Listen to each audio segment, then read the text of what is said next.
Right now at noon, what investigators are saying about the shooting at WORT-FM radio station that injured one man. Plus, President Trump is now acknowledging the purpose for his son Donald Trump Jr.'s meeting with a Russian lawyer in 2016. And at least 2 people are dead after an explosion caused an Italian highway to partially collapse. This is News 3 at noon.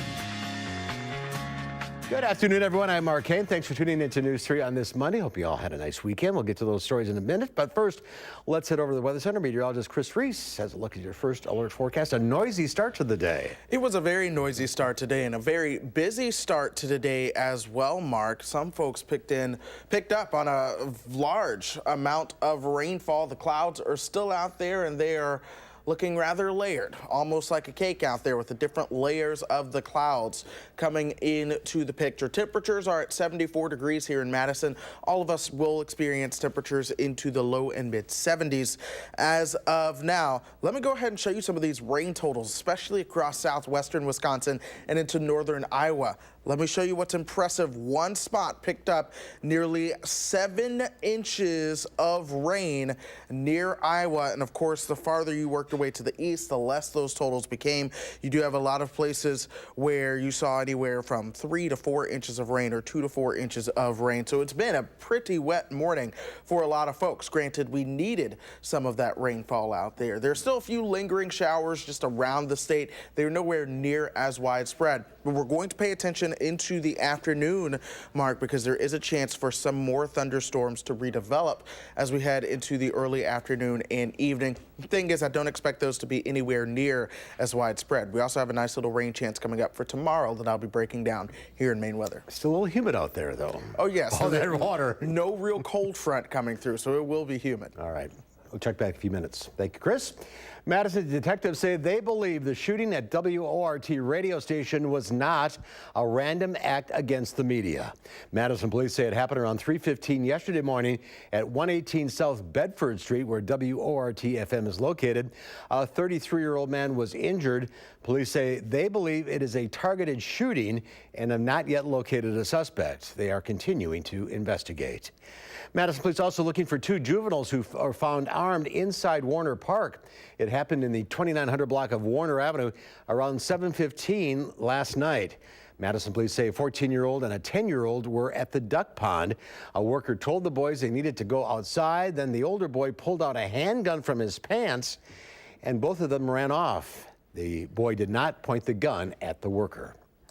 A Rock County man is facing his 8th drunken driving charge after police found him standing in a roundabout.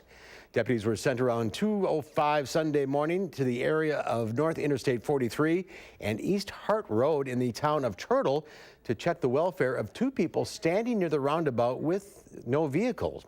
Deputies made contact with 65-year-old Dennis Draves of Clinton and his 38-year-old girlfriend Virginia Hall. Hall showed signs of intoxication and was taken by ambulance to Beloit Memorial Hospital.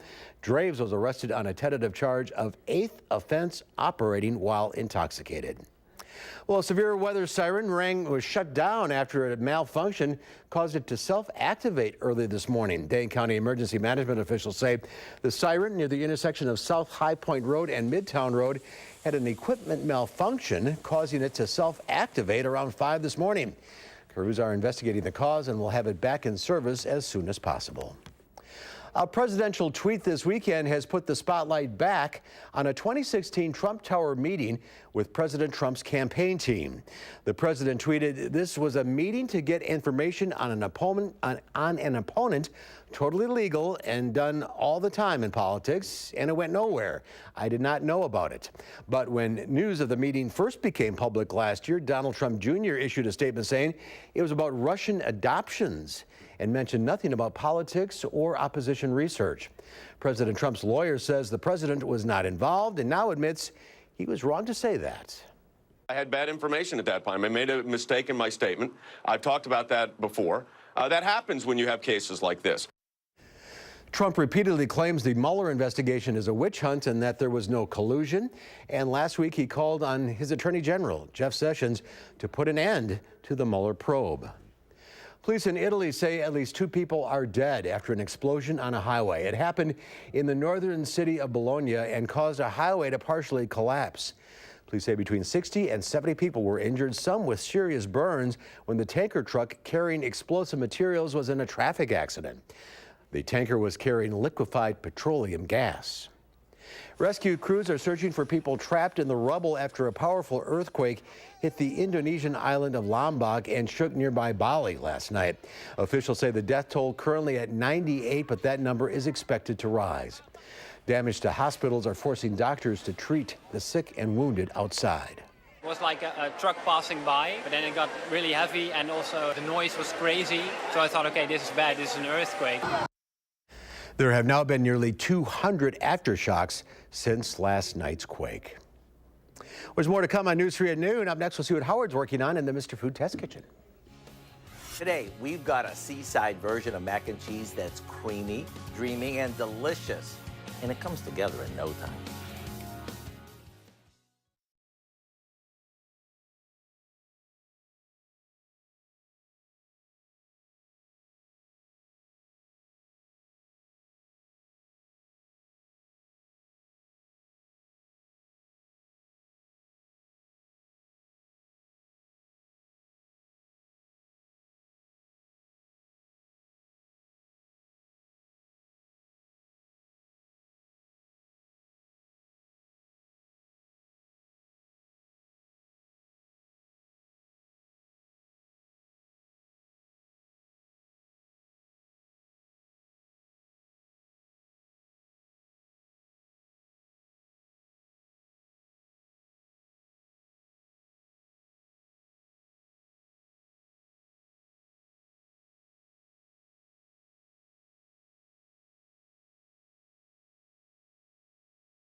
When it comes to cooking during the summer, many of us are thinking of tossing something on the grill or making an easy throw-together salad.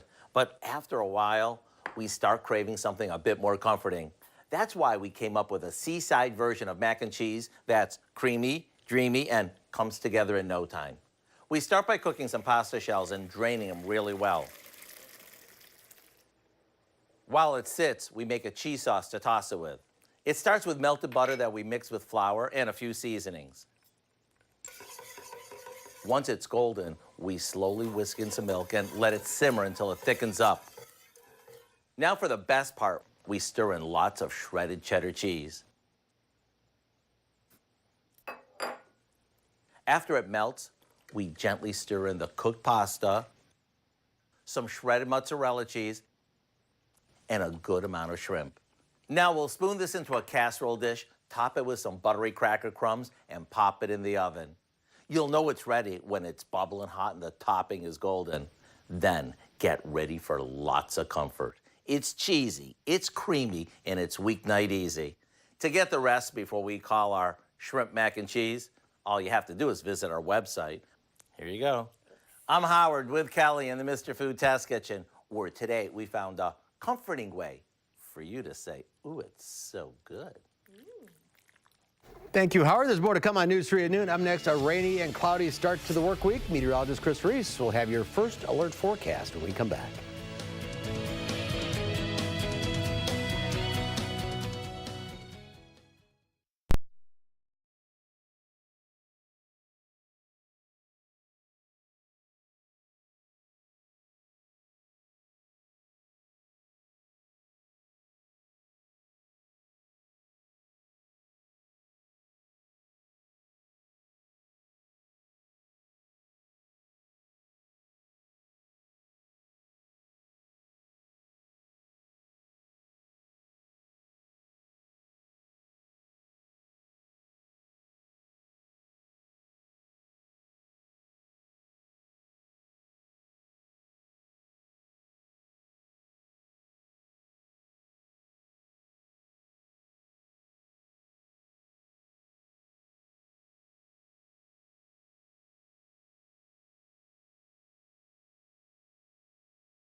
Our call for action phone bank is open right now, ready to take on your consumer issues, and call our hotline. Volunteers who help you with any consumer complaints. 608-270-2833 is the number to call. The service open every Monday, Wednesday, and Friday between 11 and 1. Let's check Wall Street at the noon hour. The Dow Industrials up 67 points. The NASDAQ up 31.5. Let's check in now with QN6 Farm Director Pam Yaki. Some much needed rain today.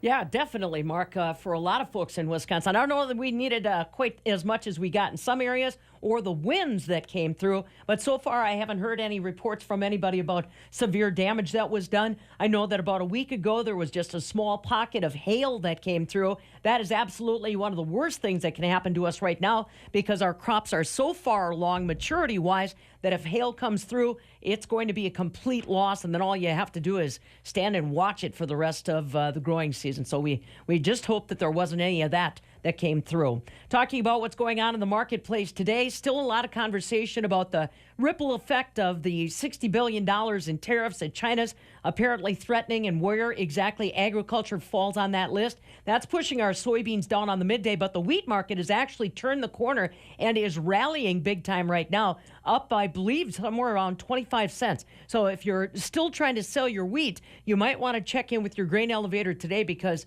so long as the quality is pretty good, right now we're finding that the U.S. wheat crop as a whole, smaller than what the government had expected. On Friday, USDA will come out with their next estimate and how big our corn and soybean crop's going to be for this year. So the market's also jockeying for position in front of those big numbers. Today in Chicago, our dairy markets are trending lower on the midday by double digits right now. Barrel cheese, however, went up a penny at 148.5. 40-pound block cheese down a penny and 3/4 at 157. AA butter down 1.50 as well today at $2.30 1/2. So I say get to the Wisconsin State Fair and eat all the cream puffs you can physically handle. They're looking to break a record, Mark. 400,000 plus is what Tim Gill and the crew from the Wisconsin Bakers Association are hoping to push through the windows between now and Sunday. Well, we could put a dent in that number, you and me. You bet. I got my own cooler. Jump in with me. We'll head that All way. right. It's a date. Thank you, Pam. All right. Chris Yep. is here now with a look at our weather. More rain coming. There is more rain coming. Now, it will not be as much as what we saw this morning. Of course, this morning was a very noisy one and It a noisy overnight for a lot of folks. So I'm pretty sure there are a lot of tired I people. get a lot of sleep last Yeah, night. yeah. Unlike I'm one of the rare folks that actually sleeps right through the rain and the thunder, which is ironic, but that's just kind of how it is. Now we do have more cloud cover out there right now. The cloud coming at us in layers. Let's go ahead and jump over to the Edgewater. You see a lot of clouds downtown as well. It is not just off to the west. The temperature now 76 degrees with mostly cloudy skies. It is humid too. Those dew points are well into the upper 60s, so you will be feeling that. 72 for our friends down in Janesville, Monroe at 74, Waukesha at 70, and La Crosse at 74. So you're basically seeing that all of us have temperatures that are into those low and mid 70s. Madison actually one of the warm spots, but we'll see our temperatures come up a couple more degrees,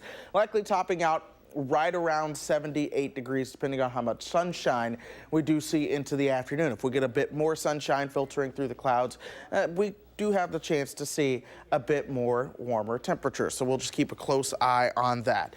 Heavy rain, though, did fall overnight, and I'm going to show you all the past 18 hours to really justify why we had such high water totals across northeastern Iowa and southwestern Wisconsin. Watch how just wave after wave after wave of showers and thunderstorms came through. I'm going to let that replay for you guys in just a moment here. But essentially, it started out with one round of showers and thunderstorms, and the next one came on through, and that really just rumbled on all night long. That's why we had so much thunder. That's also what produced a lot of that rainfall that we did have earlier this morning. Now, right now, there are some lingering showers out and about, but that heavy rain is no longer what is sticking around. But we'll have the chance of at least a few more isolated showers later on this afternoon and evening. But the rainfall this morning really worked over a lot of that atmosphere. A better rain chance comes in into Tuesday. There's a new system working our way. That's going to bring more chances for some showers and thunderstorms throughout the day on Tuesday, along with additional potential for some heavy rainfall. Here's our precipitation potential going through Tuesday afternoon, and you can see, yeah, we do have that potential for another inch or so of rain, depending on where you are and if you get under a heavy shower. So we're going to watch that into your Tuesday there. Otherwise, we'll keep the cloud cover around for the rest of today. Will become partly cloudy later on tonight before this afternoon, topping out right around 78 degrees. And again, that chance of an isolated shower or a thunderstorm. By Tuesday, we'll see those highs right around 78 degrees once again, with that chance for some showers and thunderstorms, especially into the afternoon on Tuesday. Wednesday looks fantastic. That's going to be another great day. The humidity will be there, but it'll be low comparatively to what it is today. Temperatures will top out into the low 80s. Same for Thursday, with the chance of rain Thursday afternoon as well. This weekend, Mark, looks absolutely fantastic, with temperatures in the 80s before we warm things up, but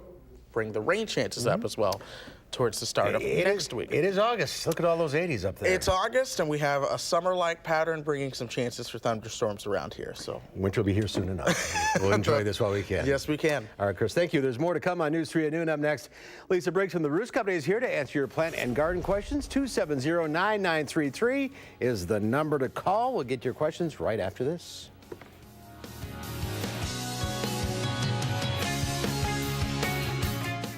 News 3.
Lisa Briggs with the Bruce Company is here. Zhuzhing. Zhuzhing. 270-9933, the number to call. Late summer zhuzhing. Zhuzhing, yes. Okay. Sometimes your pots start getting a little tired looking now. Some of your cooler spring annuals are, They're done. yeah, they've they had can be it. really, yeah. So we brought some things today. These are ornamental peppers. Oh, I can you know, eat very those? cool. They're edible, but I don't think they're bred for tastiness. Okay. And we've got Swiss chard, which a lot of people like to plant for the stem colors, along with ornamental kales. This is an amaranth, so it has this really cool flower structure. And this super cool thing is I'm having a brain Looks like freeze. corn. It's not corn. Oh my gosh. It's Jade Princess something. Okay. I'll remember Think in about like it. 2 minutes. Think about All it. right. All right, we'll get back to it. Let's get to the calls. We'll start with Sue in Prairie du Sac. Hi, Sue. Hi. How what's your question? Lisa, I've got a question about potting soil. Okay. It looks great when you first plant everything, but by now it's dried out. It won't hold water.